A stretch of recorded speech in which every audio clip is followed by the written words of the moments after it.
The Mannin Line with Andy Wint.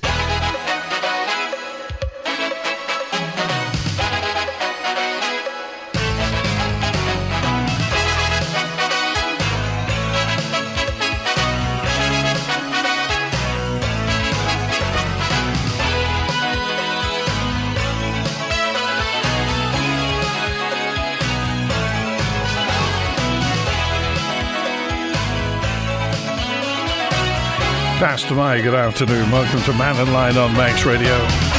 Open line today, open line tomorrow, this coming Thursday, live with the students of Castle Rushen High School. But perhaps you were at that meeting last night. It was meeting number 1 of 4. Listening to You, it was called. About 100 people there last night at Castle Rushen High School,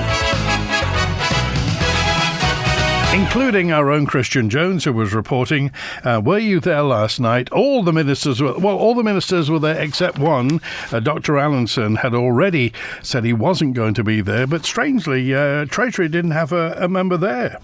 Michelle Haywood is one of the Treasury members, and I don't think she was invited. But so there was nobody from Treasury there last night. But apparently Dr. Allenson's going to be there for the other 3. He'd already said he couldn't be there. Presumably something else was in the way of that. But no Bill Henderson, no Andrew Smith, and no Michelle Haywood there last. Were you there? Did you enjoy it? Did you have a good time? Did you learn a lot? Did you enjoy the question and answer session? If you were there last night, if you'd like to report on it, by all means, text, email, call, or WhatsApp. Tonight, it's Peel QE2 High School. Tomorrow night, Ballacameen High School, and on Thursday, Ramsey Grammar. All the same format. Doors open 5:30, tea and coffee there, and the session is from 6 till 8 o'clock with the Council of Ministers Listening to You event. Chief Minister, Education, Sport and Culture, Enterprise, Environment, Food and Agriculture, Health and Social Care, Home Affairs, Treasury and Infrastructure, all there. So any thoughts on that for last night? As I mentioned, Michelle Haywood wasn't asked to go there, didn't ask. A quick word now about cats, and this has been brought to my attention.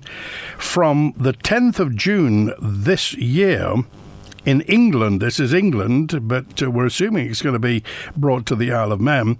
It's going to be compulsory for all pet cats in England to have a microchip by the time they reach 20 years of age. So, what are your thoughts? That's the UK making it compulsory for pet cats to be microchipped. In 2023, we had 53, this is a message in from the MSPCA, said to us, we had 53 cats come into our care as strays. Only 14 of those were microchipped with up-to-date details to be returned. So any thoughts? Do you think that's going to happen in England, but all pet cats to have a microchip on the Isle of Man? Richard, I can understand Dr. Allenson not being at the meeting last night, but why couldn't one of the Treasury Department be there, particularly Andrew Smith, who said the public won't mind paying 2% more in tax this year to get to see a dentist or a doctor quicker? Well, neither of which has improved. We're waiting longer every week, and we're still paying the extra in tax. And Manx Care seems to be as poor as ever, even with the millions being taken off people. That's Rich on 134. I don't know whether you've got any particular questions that you're going to be putting to the members of COMIN. Anything spectacular that you'd like to confront them with. If you'd like to mention it to us first, but you never know, they may be listening and tell us. Regarding Big John and his fish and chips, I'd like to report last week I was in Port Erin, ordered 2 fish and chips because I felt like a treat. I was bitterly disappointed. I didn't think there was enough between the two of them to feed one, and it was a bit overpriced. Mr. Perfect, maybe just a big appetite as well. I attended the Southern Government Roadshow, although it wasn't what I expected at first. They managed to turn it around into a Q&A between all politicians there and the attendees. Well, there is supposed to be a Q&A session. So that is part of it. I managed to raise my point and ask the question, what's being done to produce more affordable housing, private and social, as the Island Plan states that by 2025 we will have affordable, sustainable housing for all. I was speaking to Mr. Morehouse before, and he told me that the mid-rent housing in Colby costs more than some private rental accommodation in Castletown, which again isn't affordable. In addition to the thresholds for social housing are outdated, and some families are on the verge of having nowhere to live. Doctors and dentists aren't staying, neither is the youth of the Isle of Man, because they can't afford to live here. Tim Crookall decided to answer me with "Speak to me later and we can discuss your story." I felt undermined, as this is not a story. This is in fact most people's reality. It deeply concerns me that the minister responsible for this department feels the housing crisis is a story, and it just seems like the views are far from reality. That's Alex Crowley, who's in the Tynwald Youth Select Committee. More chip stories to come, hopefully, as well as everything else. So the story, Mr. Cannon. Let's just hear what Mr. Cannon had to say. The Chief Minister insists that the island's economy isn't in the same context that it was 18 months ago. What does that mean, not in the same context? Alf Cannon answering questions in Keys about the Isle of Man's hospitality sector today. He discussed some of the challenges facing the industry and also the impact on the cost of living and the full fallout from COVID. In the supplementary question, Mr. Cannon was asked whether the government's position is that the cost of living crisis is actually over. This is Alfred Cannon. Is that this government's position, that they believe that the actual crisis, the cost of living crisis, is over? Perhaps he could actually clarify that. Thank you, Mr. Speaker. Chief Minister. Well, I wouldn't. Depends what definitions you put around it. I absolutely, as I've said, fully recognise the pressures that industry is under. Inflation has come down considerably from the position that it was. The volatility of energy prices has reduced significantly. There have been plenty of hangovers from that, and we know that the economy is still continuing to adjust. It's certainly not in the same context as it was a year and 18 months ago or so, when Russia chose to invade Ukraine and really kicked off this sort of post-COVID economic adjustment and saw these dramatic increases in prices. There's a lot more stability forecast in the market from where it was 12 to 18 months ago, but that does not mean to say that a lot of business and a lot of families and a lot of our constituents are still not feeling the after effects of that. That was Mr. Cannon in Keys this morning, Keys Questions. And how does it feel like it to you? It's one of those things that if somebody says there is a cost of living crisis, you can bolt all sorts of things onto it. Presumably, you attach your own circumstances to, so if you're going through a tough time or you've had some heavy bills or maybe lose an income from the house, then that is. But is there an existential cost of living crisis, do you think? Obviously, as Mr. Cannon mentioned there, the situation in Ukraine was big, and we're all victims of the oil price. I mean, whenever the oil, it seems to impact absolutely everything. So, and presumably that has somewhat calmed down to what it used to be. Certainly it's well under $100 a barrel. So is there actually a cost of living crisis, or is it something that we kind of tell ourselves and then grow into using all the time? Barry's on now. Hi, Barry. Hi, Andy. It's been a while. Hope you're well. Good. So the taxi fares have gone up. Did they go up yesterday? Yeah, they did. Did Manx Radio hear anything or know anything about this? Do you know, we've been trying to contact the RTLC at the moment. In fact, I think we're trying to, as I speak, contact the RTLC. But as soon as we find out, we'll let everybody know. Right. Okay. That's interesting. That's the main reason why I've called in. So, I have been a taxi owner, taxi operator, taxi driver for 21 years. Started around 2022 from memory. Without getting too technical on this, the Road Transport Act came in 2001, and the Road Transport Act itself set criteria for apply for hire vehicles and how they should be metered and how they should be operated. so on and so forth. But sticking to the point here, the tariffs were very clearly set out in 2001. The midnight rate, the tariff 2, ran basically. I mean, it can be up to the discretion of the RTLC, but they run every night from midnight until 6 a.m. in the morning, and essentially all bank holidays are night rate. Contrary to what many people think, there is no such thing as full time. It is time and a half, and for very many years it was actually much less than time and a half, but simple, it's time and a half. The last fare increase was in 2022. Can't quite remember how much it was. I think it was like 20p or something on the day rate and 30p or something on the night rate. And there was a consultancy period, if I can get my words out, that ran at the beginning of this year, and the trade were invited for input as to whether or not they thought there should be a fare increase this year or not. I've always took the view that it should be sort of pretty much every year. It should be like an inflationary rise. If that's what's needed, keep it simple, and therefore people won't really notice it. I'm straight up and simple. I asked this year for 20p on the day rate, and I asked for 30p on the night rate. I didn't ask for anything on increments, and I didn't ask for anything else on top. That's just what I wanted. And I do honestly believe that Christmas Day should have a tariff 3, which would be double time. I think it's silly really to expect people to be out there working on Christmas Day for time and a half. It's just my own personal view. This year, however, I'm really disappointed with the RTLC, and that's the reason for phoning in. Okay.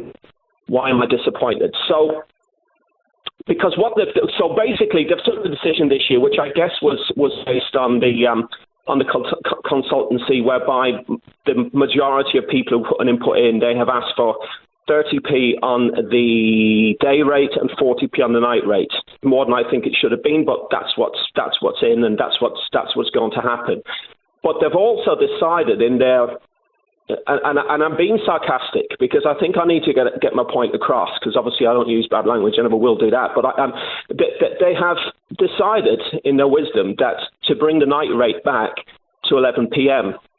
So for 21, 22 years, it's always been midnight, and now they've decided the best thing to do is to bring it back to 11 p.m.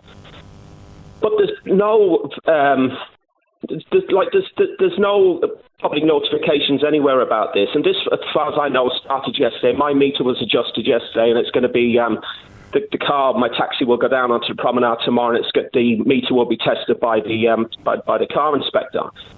But surely, if they're going to, after 21, 22 years, bring the rate 2 back by 1 hour, surely Manx Radio and surely all media services should be aware of this, and surely there should be a longer notification period to give people 2, 3, 4 months, 5 months, 6 months, however long it takes to actually understand that this is what's going to happen. When did you first hear of it, Barry? I first, strange enough, only heard about this about a week ago. I was getting my car fixed in a garage, and another taxi man came in, and he said, "Oh, have you heard about the increases?" I said, "No, I don't think there's going to be any." He said, "No, there is." And he said, "There's a big change regarding tariff 2." And I said, what's the change? And I honestly couldn't believe it, and I honestly didn't believe him until he pinged me over an email to show me that this is what they were actually doing. But the key point, Andy, I want to make, because I don't want to hold up the phone lines, because that's just not what I do. I work nights, okay? Now, I possibly should be jumping for joy that I have an hour extra of making an extra little bit of money, but I'm not jumping for joy, and I'll tell you as to the reason why. In those 21 years I've worked at nights, I've had a few runners where people haven't paid. I've sustained much mental abuse, from verbal abuse from people giving me hassle about fares because they don't want to pay fares, and I've also been attacked physically a couple of times. And this is going to rile some people. I mean, 90% of the people will probably take this on the chin and think, okay, fair enough, it is what it is, I'm not happy about it, but we'll take it. But what about those 10% of people that are going to put me into a vulnerable position and maybe take this out on me? And it would be wrong to think it won't happen, because it's happened to me before, as I said to you. And I think it's disgraceful. I've emailed the RTLC this morning, and I've pretty much told them I think it's disgraceful. And I've also emailed Alf Mannin this morning because I want Alf to know. So who made the decision? Was it the RTLC, the taxi drivers? Who decided this was going to happen? What I recommend Manx Radio do is go and have a little look on the website, and they will see the results of the consultation. But unless my eyes are deceiving me, absolutely nobody has asked for this I can see off. Like, nobody. I can't see one person that's actually asked for this to be brought back to 11 o'clock. So therefore, the committee have taken it upon themselves. And really and truly, what I'd like to know is who has actually decided that this was a great idea. And if it is a great idea, bearing in mind the trouble and strife that the service sectors are having at the minute, trying to protect their own businesses, it's almost like the taxi trade has gone some way in opposite direction to what they think. But yeah. I know nobody has asked for this.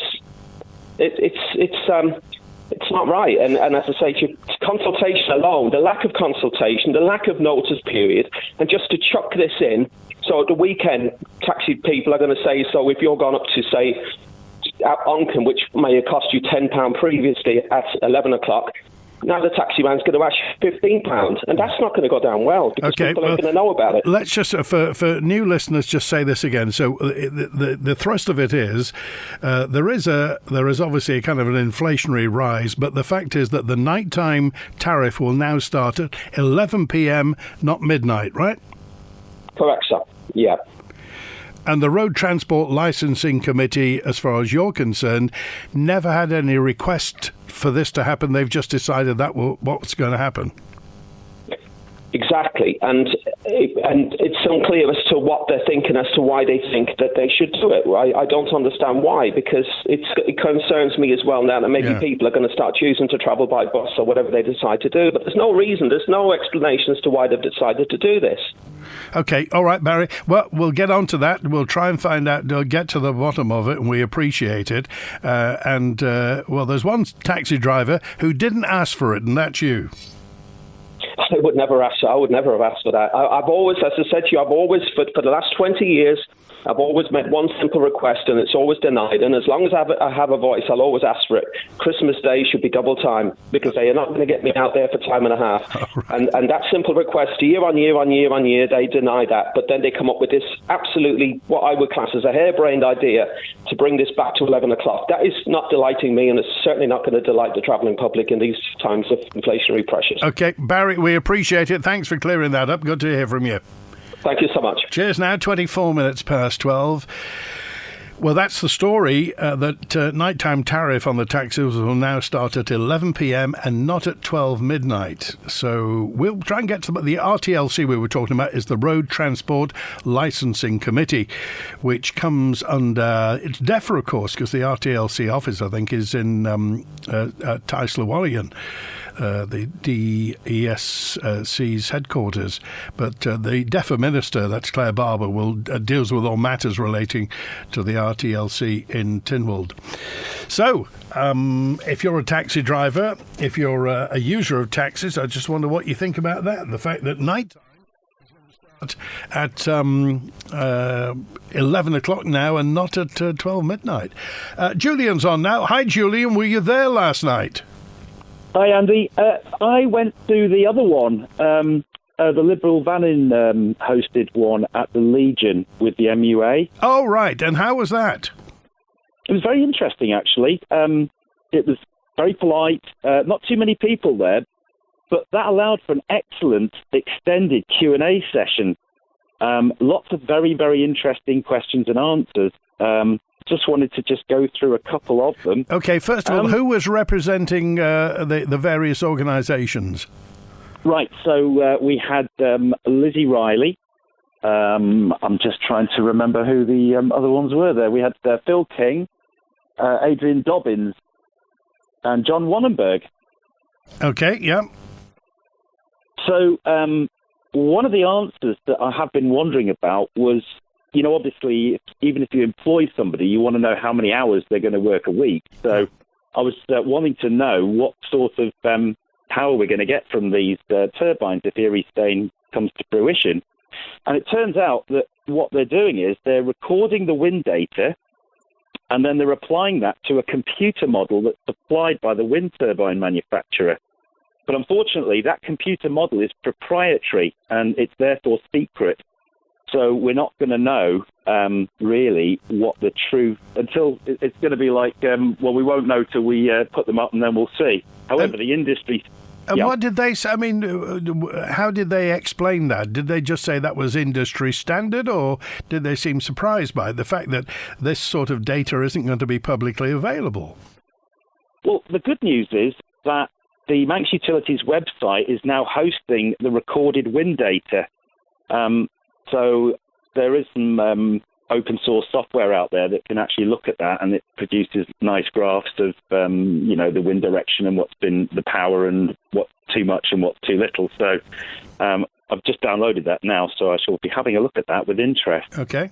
The other things were the touted cost of the Earystane wind farm is 36 million, but there's been an FOI from minutes of a Comin meeting where they stated that contingency fund, if anything goes wrong, is tight, which is interesting when you think about how Liverpool ferry terminal kind of went a little bit over there. Crikey.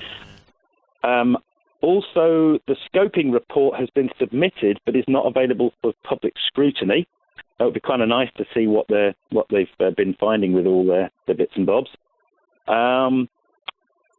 It's interesting to note that the Isle of Man Electricity Act, it's got 3 considerations, but only 2 seem to be mentioned at the moment. The Electricity Act states the first one is maintain security of supply, which I think we can all agree with. The second one is renewable generation if possible. But the third one, which doesn't seem to get mentioned, is preserve natural beauty and amenity. And that's one that should never be omitted from any conversation about this, I think. And, there's been 1 or 2 wind turbine planning applications that have been turned down on visual amenity in very recent times. So it's kind of interesting if you're talking about at least 5 Blackpool Tower height wind turbines that are going to dominate the whole of the south. In actual fact, on the way in, I was looking to see where you can see Earystane from, and it's really clear from the Comis, the Mount Murray area, Comis Hotel area. So 5 Blackpool Towers, if you've been on the boat going to the UK, you can see Blackpool Tower from a long, long way away, and these ones are only going to be a few miles, so it'd be interesting. And the proposed, you're saying that the proposed wind turbines are the height of Blackpool Tower? Yeah, that's the sort of industry standard. But of course, Blackpool Tower is a stationary object. These things will be sweeping several thousand acres, square acres, you might imagine, as they're sweeping, or several hundred acres as they're sweeping around. What was the mood of the meeting like? Most people seem to be wanting to get some answers to some questions that has been raised many times. I raised a point about what will be the cost of getting to net zero effectively, but supplying a huge amount of extra base load for electric vehicle charging and heating energy. So heat energy at the moment is 4 times more than what Thorose can put out. And if you imagine, if you were to strap, electric fires to every room in your house, you imagine what your electricity bill would be like. So that could end up being, if we end up sort of losing our self-sufficiency and putting interconnectors in, we're going to need a lot more than one. And they're hundreds of millions of pounds. So did they mention this second interconnector? Because when Lizzie Riley was on Mannin Line, they talked about, not just the probability, but, almost the definitive article that there is going to be another interconnector, and it will be somewhere on the northeast of the Isle of Man. It was mentioned, and that seems to be part of what's going on. What's interesting is that power that's imported into the Isle of Man will be treated as green energy, but there'll be no disclosure as to what the generation source is. And as we know, Rishi Sunak's been putting out all these licenses, 200 of them, for getting gas out the ground. So our net zero tick box exercise will show that we're doing green, but there'll actually be no verification at any moment as to, because they're doing these smart grids where they're switching around between coal, gas, wind, solar, depending on what the weather's doing. So there is no disclosure as to it's a bit like, to put it in another way, the cobalt in an electric vehicle, there is no way to find out whether it's been involved with slavery of people and children in Congo or not, because they don't do the breakdown of it. So it's a bit like the electricity. We don't know, even though our tick boxes will say, yep, that's green because it was imported. There's no way to say if it was actually from a green source. Where can you get this wind data from? Is it on the Manx Utilities website? Is it an app? Yeah. Or where is it? Yeah. All you do is, if you just go and do a search on the internet for Manx Utilities wind data, I found it within one or two searches, and then you get a CSV file. So it's basically, if you were to open it up in Excel, you'll get huge amounts of information of wind direction and the time and the strength and whether it's too much or too little and all this kind of thing. And who's providing this? Is it Manx Utilities or the people that are doing it? Well, I mean, that AQ Systems SODAR machine that's beeping away every second up there, they've got two options. They've either got, I think, an SD card, but that would be a bit of a pain to do that. So the other option is a satellite link. So basically, I think Wardell Armstrong either are logging in and looking at it, and probably MUA are too. So it may be shared data that you can just go and get it live. I mean, it'll probably you can literally see what the wind's doing live on that thing if you've got the right login for it. Okay, so you go to Manx Utilities wind data, yeah. Yeah, and then there's a whole page dedicated to it with a little link that you click on, and then you'll need to get hold of some sort of data analysis stuff that will pull off the Campbell data, as it's known as, and then it'll sort of make all the fancy graphs for you. You can have a look, see what's going on. Okay, all right, Julian, we appreciate that. Thanks for being with us today. Thanks, Andy. Cheers. All right, 27 minutes before 1 on Manx Radio. Southern Andy said, I attended last night's meeting. It was excellent. I learnt a lot more in 2 hours than I have in months. Excellent format, and also having one-to-ones with numerous ministers. There was an open Q&A with some interesting dialogue, albeit sarcastic comments from audience members who didn't seem to have a grasp of economics and the economic environment that we live in globally, not just the Isle of Man, which is faring better than many, says Southern Andy. Please, can we have these sessions at least twice a year? I'm sure the Chief Minister's hanging on your words. David now. Hi, David. Hi, Andy.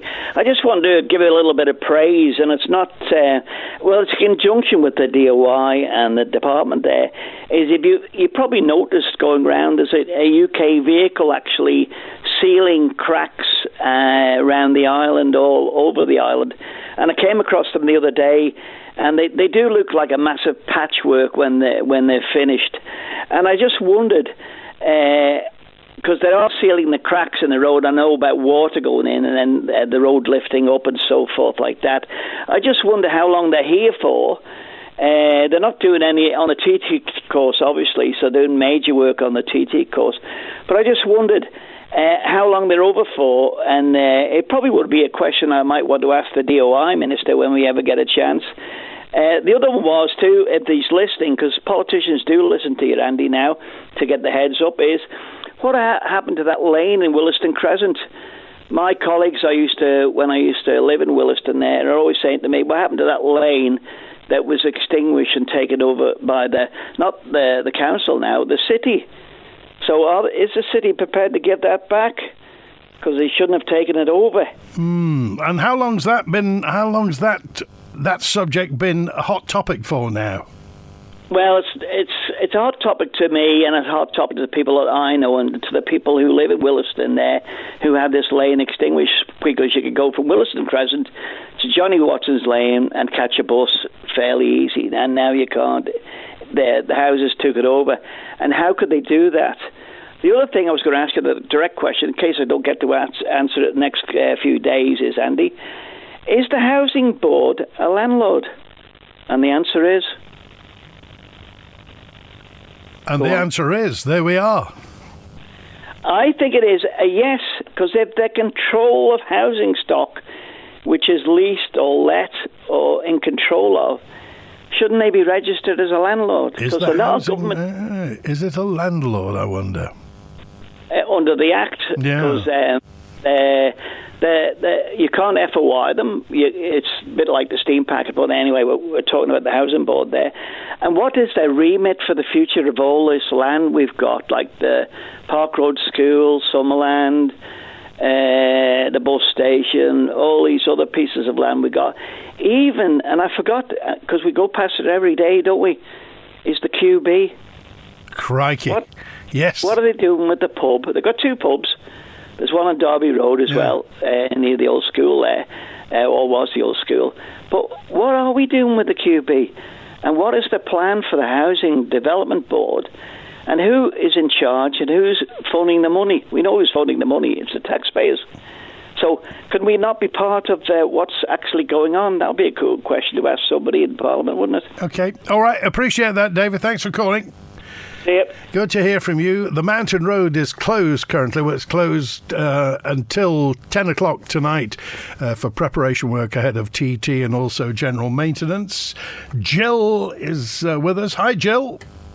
Oh, hello, Andy. I'm going up to Ballacameen tomorrow, and I'd like your advice as to who to ask to speak to. It's regarding the playing area, because we desperately need a playing area in Douglas. I'm speaking on behalf of a lot of young mothers, a lot of Polish girlies, and we go now with the little children on their tricycles opposite the Sefton, you know, where they've made that lovely little big round seating area. Yeah. And they go around there with their tricycles. But we used to go, over 2 years ago now it's been closed, we used to go to the playing area. I don't drive. The mothers don't drive with their two children. The fathers are off with the cars, landscape gardeners, etc. We need a playing area. How much does it cost? I don't have a garden in Douglas City. I'm even thinking of cramming a swing somewhere on the back balcony. It's just outrageous. Who do I go and see tomorrow? I'd go and see the Education, Sport and Culture Minister. I'd go and see Daphne Kane. She's Education, right, Sport. I should do that. She's only been in the job a couple of months, but just coming back to that would be marvellous. Coming back to play areas, these are humble things that mean a lot to people, and particularly a lot. I'm not being sexist when I say mothers, because mothers love. And we all sit and talk. Some of them can't speak a lot of the language, and that's the social element of having a place where lots of kids can play, and mothers and parents can chat. I've been on your radio a few times now. I haven't been well. I don't drive. My eldest granddaughter, Ivy Grace, is starting school this year. I last went with her to the playing area because I look after her a little bit, and it's lovely to sit there and talk to my young mothers. She was 1.5. My little German granddaughter is coming from Munich. She comes every year in August. Yet again, Grandma can't go with her to a playing area. So where do we go? On the other end of the spectrum, Andy, my eldest son, he's a hospital porter, and he likes to exercise. And he goes up, I think it's near Westmoreland. I never know where anywhere is, I don't drive. But it's an old school, I think. And he goes and plays basketball with a group of Filipino boys. They let him in the group. He did it on his own before, and they said, you come play with us. So he goes there now for the last 6 months. And they haven't even got a basketball net. And he was asking me, shall we order one online? It's just a frame. Now, no wonder there's so many vandalisms here, because there's nothing for the kids to do. Before all this happened, which was the play area that you went to, the one on the prom? Yes, and they took it all down, I think, when the wall broke. Yes, but that was years ago, and now they say... Yeah, it was 2.5 years ago. I know exactly how long it was, because I've been on your radio show. Claire Barber gave a little speech that she doesn't have a magic wand. Well, get those fairies out, because I want at least my 3-year-old granddaughter from Munich to sit with me in the sunshine. I've not been well. I can't drive. And these young mothers, they have to now go with their children outside the Sefton and bounce around there on the tricycles with them. And we can do more shopping when a mother looks after it like we do. I look after the children, and the Polish girls go and do a bit of shopping. Okay, all right. Well, I So who appreciate do I that. see again? I'll write it down, I would speak to. Andy. I mean, she will probably tell you that it's Douglas Council's responsibility, but I would make as much noise as you can, because the fact is, this comes under well-being. This is well-being. It's physical well-being. Well, we're thinking of getting a signed petition together, because there are a lot of these girlies, and like you said, they get to know other girlies with children. We don't, it's good for them. In terms of government expenditure, this is absolute peanuts, Jill. It's peanuts. Thank you. And I'm sure Claire Barber's got a swing and a slide in the back of her house. Okay. All right. Well, all the best, and let me know what happens. Andy. Okay. Thank you, Andy. Bye. Thanks for that, and thanks to everybody telling me that Nobles Park has got basketball and also a very big play area. But of course, if you're not that mobile, Nobles Park is up a big hill, and it is a terrific place. I have to say though that some of the playing machines and playing equipment there has seen better days. Rust has got two parts of it, but they'll probably say it costs a lot of money. But in terms of the infrastructure overall, new playing equipment, is that so expensive? When it's good for children, it's good for parents, good for everybody, really, isn't it? Here's Wilf now. Hi, Wilf. Hi, Andy. It's just a very quick one here. Yep. I've got the Examiner. I'm just looking at the Examiner here, and there's an article in that says, "Where is fit to swim in Manx seas?" Now, it gives you all the different ones, different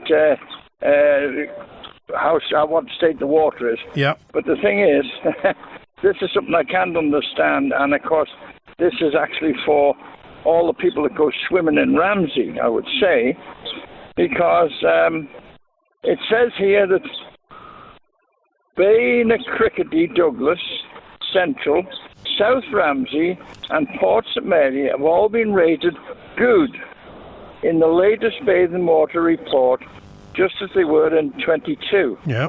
But the three excellent ones, this is the queer bit. The three excellent ones, North Ramsey, Glenwillan, and Port Erin. Now, I showed you when you come down to talk to me about South Beach, and you could see all the rubbish that was on, and I said, but the bathing water is excellent because there's no sewerage or whatever. Yeah. But then I showed you North Ramsey Beach. Oh, by the Balladool pipe. Yes, and they put it down here as the bathing water is excellent. And the sewer empties on the beach every day. Something is desperately wrong here. Well, what runs off from Balladool? It's been treated and it's been filtered, obviously. Yeah. It's all the chemicals run off from there. They don't take any chemicals out. There's no chemicals taken out of any sewerage works in the island, none at all. And so it's all poison. It's all heading off into the sea.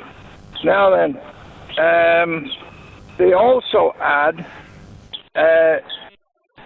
when you go to Balladool, sometimes the smell is terrible because the sewage works is there. So they add their own chemicals to that, which runs straight back onto the beach. Oh, is that why it smells of strawberries there sometimes? That's the one. You got it. That's it. Well, that's their own chemicals. I'd wonder where the smell of strawberries came from. Oh, there you go. Well, I like strawberries, but I didn't eat that many strawberries. But that's what happened, and it's just ridiculous as far as I can see. Anyway, the bathing water in South Douglas is fine. South Ramsey is fine as far as you're concerned. Yeah, it's good. All the different ones in the island is not very good, so we'll not go into all them. But the North Ramsey one, where the sewerage empties onto the beach, is excellent. I don't understand this at all. Okay. All right. Thanks, Wilf. Good to hear from you. Okay. Cheers now. All right. 14 minutes before 1. I'm a taxi driver, says Texter 476. I can assure you I know of no other taxi driver that wants these fare increases. So why does the RTLC, who incidentally have nobody in the trade, why have they suddenly made this decision? And in particular, this bringing back nighttime tariffs coming from midnight back to 11 p.m. So 11 p.m. is not far into a night out, is it? And the taxi tariff will be going up at 11 p.m. That's another nail in the coffin, says Paul, for the hospitality industry, putting an 11 o'clock ceiling on normal taxi fares. This is going to seriously result in redundancies in taxi jobs and hospitality jobs. I think it's madness. And G said another small nail in the coffin for the hospitality industry if people leave venues an hour earlier to avoid higher taxi fares. And John said if you try to get in touch with the RTLC, don't expect a hasty reply. According to their automatic email reply, it takes 5 days to respond to an email as long as they're not busy. Des said the WIML data is just to con the government. And get Uber on the Isle of Man, says Andrew, which will sort this lot out. It's crazy. It costs £15 to get from Douglas to Onken after midnight. Now it's going to be 11 p.m. It's a 9-minute drive, says Andrew. And Julian in Port St Mary. So at a time when hospitality sector is requesting assistance, the powers that be start interfering with taxi tariffs. You really couldn't make this up, could you? I might not get a chance to go on Thursday to ask our ministers. I just want to wonder, says Woody. Hi, Woody. What's their investment after their administration? Will they be staying around or retiring abroad, like some other expats? So why should our kids fight your battles for you if you're not showing them a good example? My investment, says Woody, on the Isle of Man for tourism and the Isle of Man would be a sea life centre. It's a big attraction across, so a sea life centre for the Isle of Man. How can you help people instead of tell me what's going to happen? So you should design our future, says Woody. Typical Isle of Man government, says Texter 328, avoiding any sort of accountability with the non-appearance of Treasury last night and even a total refusal to speak about the assisted dying. A bluffer's guide to government, says we there, Texter 328. Did they not talk about assisted dying? Well, the good news is there were 100 people there last night, so let's hope we can get even more along tonight to QE2. Free tea and coffee. Doors open 5:30, 6 till 8 p.m. This listening to you session with the Chief Minister and members of the Council of Ministers. The harsh truth is, says Sue, if you let your cat roam, it's at risk of being in an accident. Cats run out into the road, and no driver I know runs over an animal on purpose, and it doesn't necessarily mean they were speeding either. Roaming cats are a nuisance. They kill birds, possibly cause accidents, and also doing their business in neighbouring gardens, and no, they don't bury it. Many owners now keep their cats in and have an enclosed run for them in the garden to let them outside, but to keep them safe, says Sue. This is because in the UK they're bringing compulsory chipping of cats. It will be in the UK later on this year. Is it something that you think should be introduced here? Spring, a time for new beginnings and nature. This season, why not have a fresh start by switching your savings to Guernsey's Bank Skipton International and watch them grow? Skipton International offers a range of savings accounts, from fixed term to notice and easy access, enabling your savings to bloom for longer. So make this spring one to remember by switching to Skipton International today. For details of all Skipton International savings products, call 01481 730 730 or visit skiptoninternational.com. Skipton International is licensed to take deposits by the GFSC and is a participant in the Guernsey Banking Deposit Compensation Scheme. See dcs.gg. The Ginger Hall has it all. Check out the new restaurant, now open at the Ginger Hall Hotel, where you'll find a fantastic range of food, from classic winter warmer bistro-style dishes to delicious Sunday specials and great celebration meals. Don't delay. Book now on 897231 or visit our Facebook page for all our opening times, pictures and full menus. You'll even find details on our live music and more. The Ginger Hall really does have it all. From our castles to our cottages, our museums and the Great Laxey Wheel. You'll find hidden treasures around every corner when you visit a Manx National Heritage Site. Fill your summer making treasured memories with Manx National Heritage. Sites now open every day. By visiting, you help protect our treasured island for generations to come. Plan your visit today at manxnationalheritage.im. Every Sunday afternoon here on Manx Radio at 4 o'clock, join myself, Simon Clark, as Mish Phil Gorn, live with Gullis Gagan. We clarify and translate some Isle of Man place names. Riet na Slagen. Well, Riet is a view, and then na Slagen is the hills, but in the construction there it means of the hills, so Riet na Slagen, the view of the hills. Plus we go through some of the Manx words and dialect. Surely everyone knows Shield, don't they? Mischief. That's Gullis Gagan, live here on Manx Radio every Sunday afternoon at 4. The Mannin Line with Andy Wint. That's to Mike. 8 minutes before 1. Here's Steve now. Hi, Steve. How you doing? You okay? Good, thanks. Yeah, what's on your mind? Oh, good, man. No, just the state of the roads and road tax. Well, obviously you get your renewal form to go and do your road tax. The amount of repairs that obviously I've made to my vehicles in the last 12 months, is unbelievable. The state of the roads, the potholes, manholes, cracks across the road, and the government say there's no money to do. They're doing the best with what money they have, but there's no money to repair the roads correctly. They never, ever, ever get these roads put right for people, and the amount of money that we spend on our vehicles, and they are getting damaged day in, day out. It's about time that they stopped road tax over here. Enough asking the government to put the roads right, because obviously they haven't got a clue what they're doing or how to do the job. And my argument is, stop the road tax, and I'll put that money to repair my vehicle. Spend money. Times are hard at the moment, as you know. Everything's going up.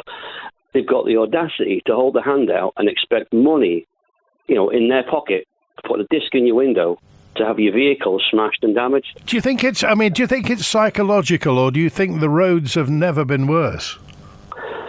Well, I don't know what roads the government officials drive down, but the roads that I use day in, day out, they are horrendous, and they are not getting put right. And one instance was they closed Ballasella off. They put these three-way lights up, and we were sat in traffic thinking, "Oh my God, they're going to do the road now. Fantastic!" We got round through the village, only to find there was two guys with a bucket of tarmac digging a little trough around one of the manhole covers to put that piece of tarmac back in by hand. And that was it. Cones removed, chaos, let go sort of thing, and nothing else was done. They do one area, example, one manhole cover, and behind them people with the bucket of tar, the roads fall into bits, and they just disappear, and that's it for a year. Nothing gets done. And the road tax, as I say, the extortionate rates that they're charging people, everything's gone up for people to afford. We pay our insurances, we pay our tax and duty on the fuel. That's enough. If they can't put the roads right, let's stop asking the government to put the roads right. Let them fall apart. Let them just disintegrate like they are doing. They can wash their hands of responsibility from it, because we won't be paying road tax. We'll just put the money towards getting our vehicles repaired. And people should stand together over here. It's an island. The majority of people should get together and say, enough, we're not paying road tax anymore, we'll look after our vehicles. And that's what I think should be done. OK, all right, Steve, thanks for calling today. I appreciate that. Good to hear from you. Yeah, Loch Promenade children's play area has been delayed because Douglas Council have got a harebrained idea to put a splash area there that's only going to be used for 3 months in the summer. Jill said, thank you to the taxi driver for letting us know that the cost of taxis going up, especially the time being brought forward from midnight to 11 p.m. I have a special needs person visit me, and I treat him to a taxi home. I now know to get him home an hour earlier before the price goes up. Anonymous texted in, it's a WhatsApp in, just to say that playground on the prom was used by all islanders and greatly appreciated by parents trying to shop. One parent could go to the park while the other person shopped. And also a note in from Bill who just said that my children played on the prom all their young lives. If it's raining, we went to the sea terminal. There was a play area there. Of course, that's gone as well. That play area is gone. The Dragon's Castle was, I'm not sure, there was parties only, not sure if that's changed back, but there's nothing now. It's a complete disgrace. I think Dragon's Castle is open. You think you get a 2-hour session at Dragon's Castle there. Lots of comment on the particular cat chipping. We'll get back to that, but also I want to get to Anne-Marie, who asked me what's happening at Balfane Roundabout and what's happening regarding this this covenant. The DOI has agreed the terms of the sale last year. The Attorney General's chambers continues talking to Maloo commissioners over the covenant, although the department says progress is being made. Basically, it's a land issue preventing progress on that new Balfane roundabout. You know, the one by that massive new estate. Funding for the roundabout's been previously approved, with properties at Railway Terrace demolished in preparation for the construction. Disposal of hazardous waste relating to the building of the roundabout's been presented a challenge. Tim Crookall confirmed a number of options have been considered to deal with the coal tar as well. But as yet, the Ballasalla bypass hasn't got the Balfane roundabout. Further funding's going to be needed to deal with that coal tar that's present in the current roundabout, and that funding hasn't been approved. So, if you thought the Ballasalla hold-up was bad, you wait until they start building that Balfane roundabout. They'll be printing calendars for that. That's it. Remember, if you're off to the listening to event tonight, QE2 High School, doors open 5:30, 6 to 8 with all the ministers, and say hello to Christian Jones while you're there. And thanks to Chris Quirk on the phones today. Enjoy your Tuesday. WINT.